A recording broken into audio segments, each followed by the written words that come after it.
আসসালামু আলাইকুম ওয়া রাহমাতুল্লাহি ওয়া বারাকাতুহু। নাহমাদুহু ওয়া নুসাল্লি আলা রাসূলিল কারীম, আম্মা বা'দ।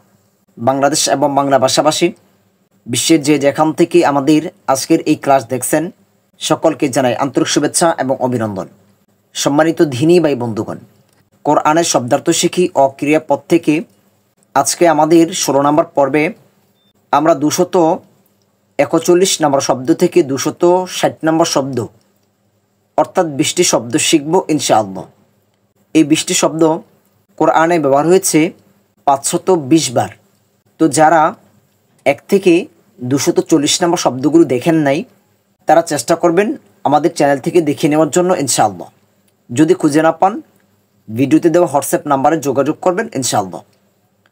241 নম্বর শব্দ গাফিলুন, গাফিলুন অথবা গফেল। যদি আমরা অক্ফ করে পড়ি এটাকে তখন গফেল, আর যদি অক্ফ না করে পড়ি তখন গফিলুন। আমরা অনেকে বলি থেকে গাফেল, আসলে উচ্চারণটা হবে সঠিক গফেল।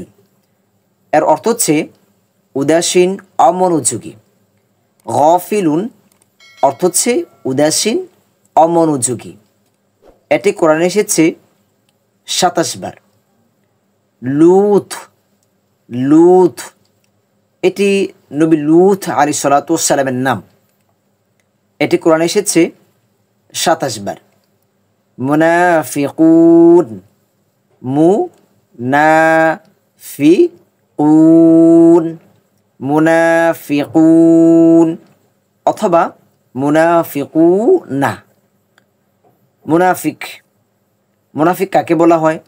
আমরা প্রত্যেকেই কম বেশ জানি যে অন্তরে একটা বিষয়কে গোপন রেখে সে যদি মুখে অন্য একটা বিষয় প্রকাশ করে, অর্থাৎ অন্তরের মধ্যে কুফরকে গোপন করে যদি মুখে ইসলাম প্রকাশ করে, তাহলে তাকে মুনাফিক বলা হয়। তারপর মুনাফিকের আরও কিছু আলামত রয়েছে।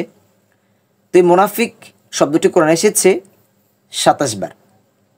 কমারুন, কমারুন বা কমার্স, কমার্স অর্থ হচ্ছে চাঁদ। কমারুন অর্থ হচ্ছে চাঁদ। এটি কোরআনে এসেছে 27 বার। আর শামসুন, শামসুন যেটা আমরা আগে শিখে এসেছি, শামসুন অর্থ হচ্ছে সূর্য, আর কমার অর্থ হচ্ছে চাঁদ। ইউসুফ, ইউসুফ, ইউসুফ নবী আলাইহিস সালাতু ওয়াস সালাম, নবীর নাম ইউসুফ আলাইহিস সালাতু ওয়াস সালাম। তো এটা কোরআনে এসেছে 27 বার, অর্থাৎ ইউসুফ আলাইহিস সালাতু ওয়াস সালামের নাম কোরআনে এসেছে 27 বার।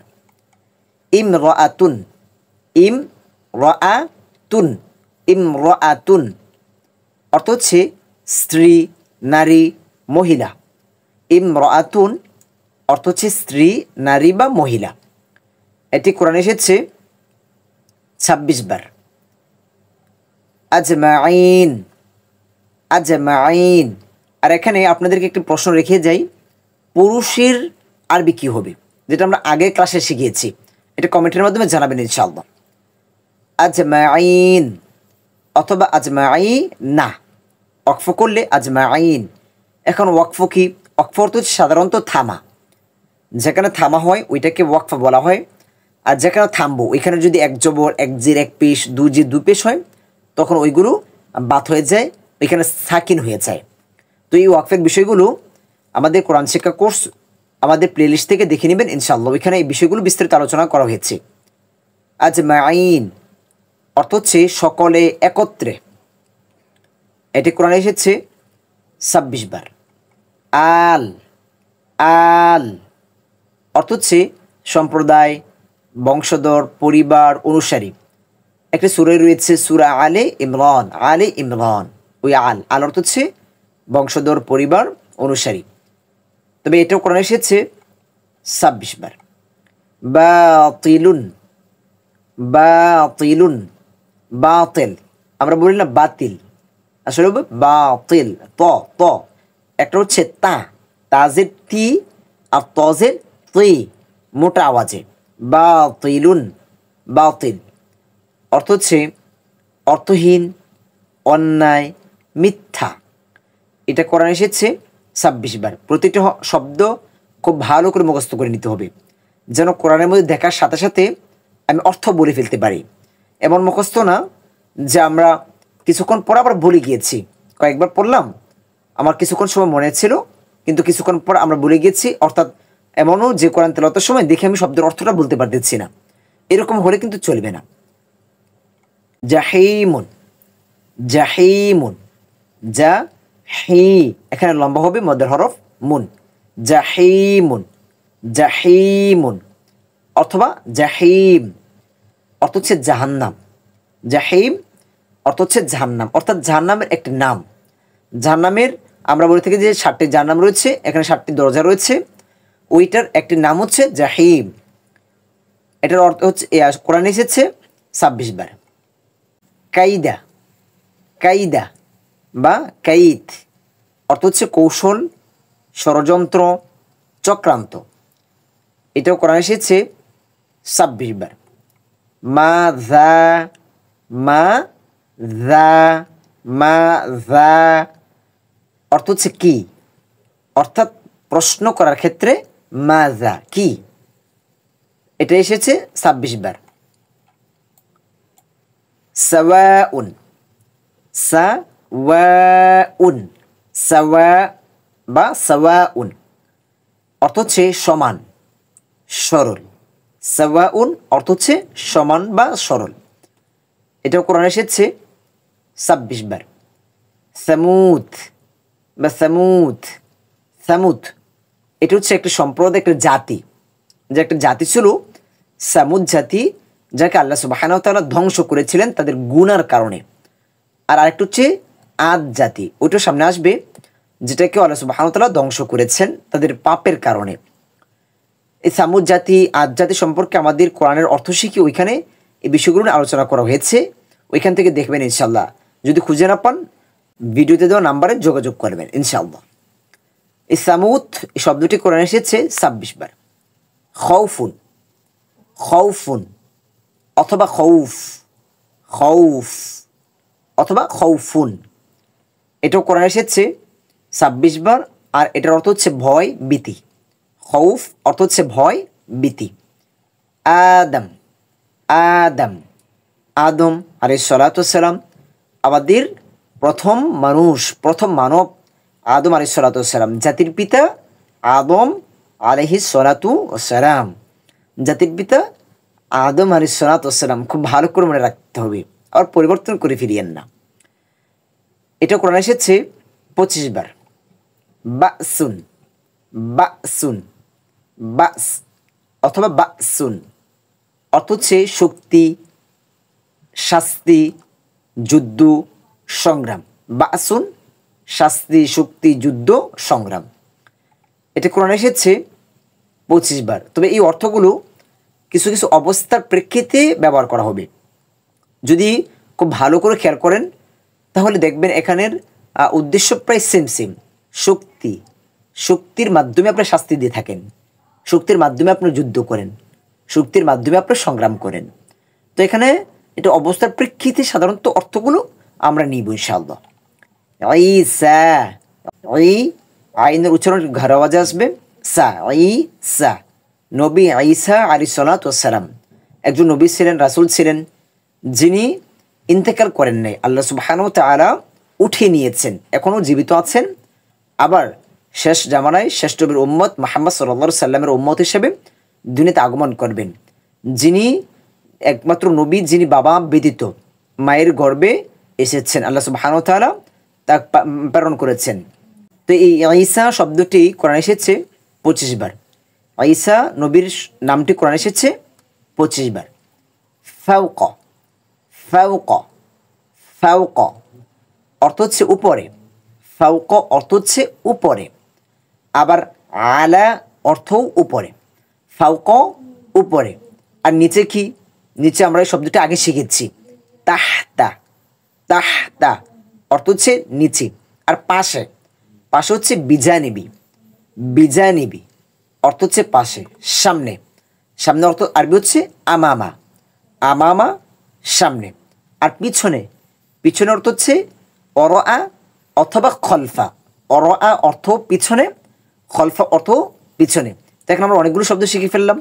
ফাওক উপরে, তাহতা নিচে, আমামা সামনে, অরআ পিছনে, খলফাও পিছনে। তো এই ফাওক শব্দটি কোরআনে এসেছে 25 বার। হাসানাতুন, হাসানাতুন বা হাসানাহ, হাসানাহ। আমরা জানি শব্দের শেষে যদি গুল তা হয় তখন এটা হা হয়ে যাবে, গুল হা হয়ে যাবে। কোরআনের অনেকগুলো নিয়ম রয়েছে, হয়তো আমরা এই নিয়মগুলো জানি না। এই নিয়মগুলো নিয়ে আমাদের একটি কোর্স করা হয়েছে, যেটি হচ্ছে 30 দিনের কোরআন শেখা কোর্স। ওইখানে আমরা এই বিষয়গুলো আলোচনা করেছি। ওইখানে আপনারা বিষয়গুলো পেয়ে যাবেন ইনশাআল্লাহ, প্লেলিস্ট থেকে দেখতে পারবেন। হাসানাতুন কিন্তু ওয়াকফ করলে হাসানাহ, এই তাটা এখানে হায় পরিবর্তন হয়ে যাবে। হাসানা অর্থ হচ্ছে কি কল্যাণ, ভালো। এটা কোরআন এসেছে 25 বার। তো আজকে আমরা শিখেছি 241 থেকে 260 নাম্বার, অর্থাৎ 20টি শব্দ শিখেছি।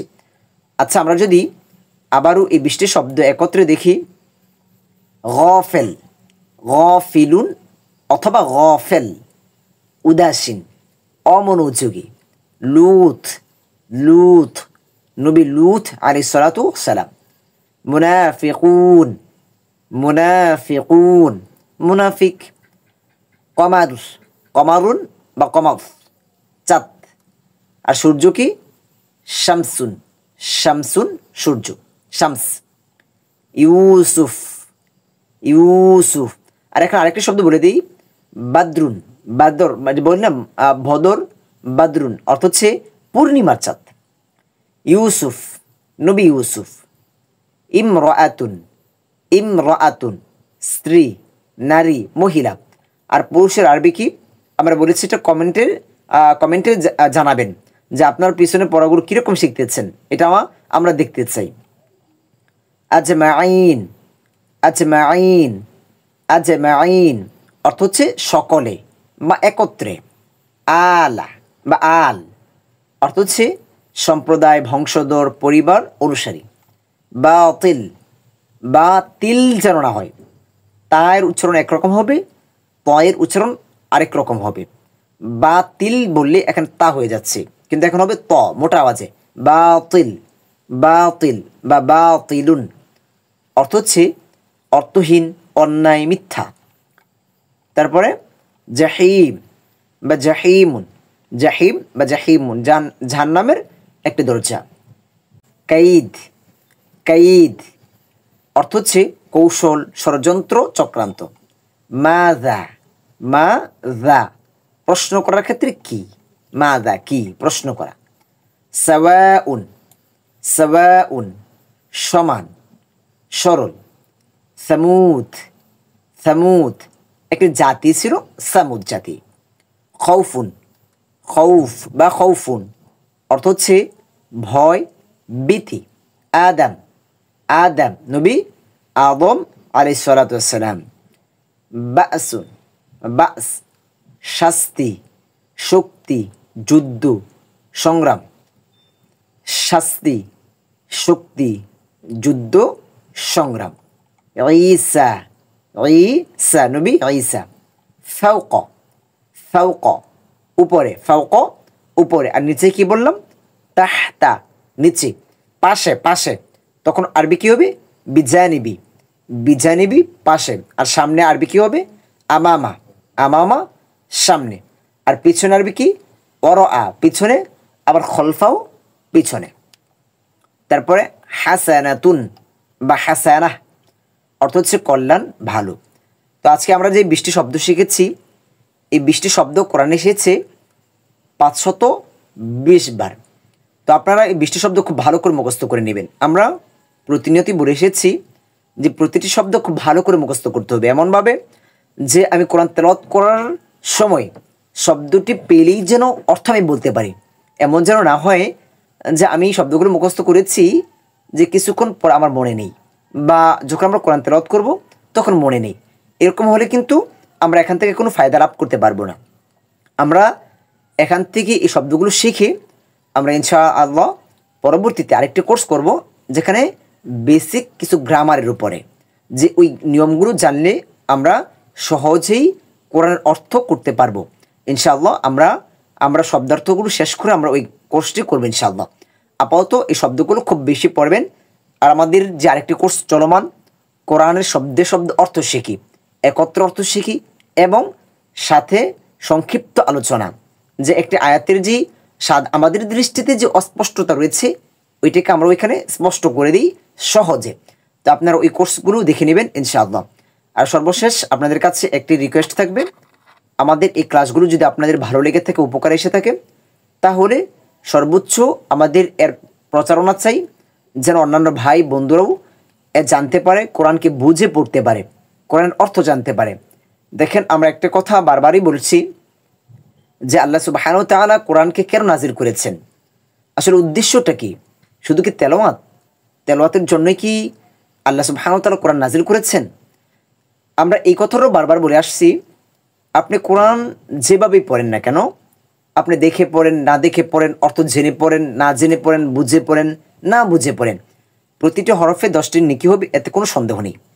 কিন্তু অর্থ আপনাকে কেন জানতে হবে? আল্লাহ সুবহানাহু ওয়া তাআলা এই কোরআনকে মানুষের মধ্যে প্রেরণ করেছেন এই উদ্দেশ্যে যে এই কোরআন অনুযায়ী মানুষ দুনিয়াতে তাদের জীবন পরিচালনা করবে, তাদের কার্যক্রম পরিচালনা করবে। অর্থাৎ এই কোরআন হচ্ছে একটি গাইডলাইন, একটি পদ্ধতি, যে আমরা দুনিয়াতে কীভাবে চলবো, কী করবো না করব। তো এখন যদি আমরা অর্থ না জানি, তাহলে স্বাভাবিকভাবেই আমরা এর উপরে আমল করতে পারবো না। হয়তো বা তেলাওয়াত করতেছি, কিন্তু কোরআনের যে মূল উদ্দেশ্য, এর আলোকে জীবন পরিচালনা করা, ওইটা আমরা করতে পারবো না। তো এর জন্য আমরা কোরআনের অর্থগুলো জানতে চাই, শিখতে চাই। তো এখন আমরা একা শিখলে হবে না, আমরা চাচ্ছি যে সবাইকে নিয়ে শিখতে, সবাইকে নিয়েই কোরআনের পথে আসতে, একসাথেই জান্নাতে যেতে। তো আমরা বেশি বেশি আমরা শেয়ার করবো, দাওয়াত দেবো ইনশাআল্লাহ। সকলের কাছে দোয়া চাই, সকলের সুস্বাস্থ্য কামনা করি। আসসালামু আলাইকুম ওয়া রাহমাতুল্লাহি ওয়া বারাকাতুহু।